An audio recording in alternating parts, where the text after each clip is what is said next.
নিশ্চিত নিরাপত্তার মাধ্যমে কেন ডুবেছিল এবং কি কারণে, মানে কারা দায়ী, এই জন্য কারা দায়ী? দায়িত্ব কারা তা পুলিশ বলতে পারবে, আমি তো বলতে পারবো না। আগ্নেয়াস্ত্র ঢোকার সত্যি উচিত হয়েছিল? আপনার মতন কোথাও কি সিকিউরিটি নেতা, সেখানে কোথাও কি সিকিউরিটি নিয়ে প্রশ্ন থাকছে রাজ্যের সিকিউরিটি প্রশ্ন? না না, ওরা আমাদেরকে তো শত্রু মনে করে, আমরা যদি আমাদের আপদ মনে করে, আমরা যদি শেষ হয়ে যাই তাতে সবচেয়ে বেশি খুশি হবেন পিসি এবং তার ভাইপো।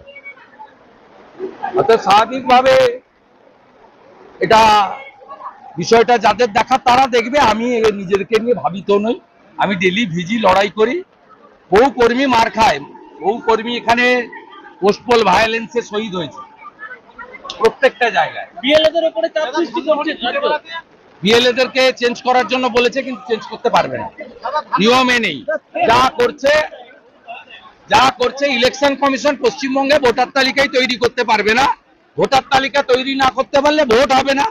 ইলেকশন কমিশন বুঝুক, বিরোধী দলনেতার কাজ মমতার প্রশাসন যেভাবে নির্বাচন কমিশনকে বিধ্বস্ত দেখাচ্ছে প্রত্যেক দিন সোশ্যাল মিডিয়া, মেইনস্ট্রিম মিডিয়া এবং আমার প্যাড, গুরুত্বপূর্ণ প্যাড, এলওপির প্যাড, তাকে ব্যবহার করে ইলেকশন কমিশনে আমি জানাতে থাকবো। আর থ্যাঙ্কস টু অ্যাডমিনিস্ট্রেশন, প্রায় 100-র বেশি WBCS, প্রায় 20 জনের বেশি IAS আমাদের হেল্প করছে। তারা সব তথ্য আমাদের দিচ্ছে প্রতি মুহূর্তে।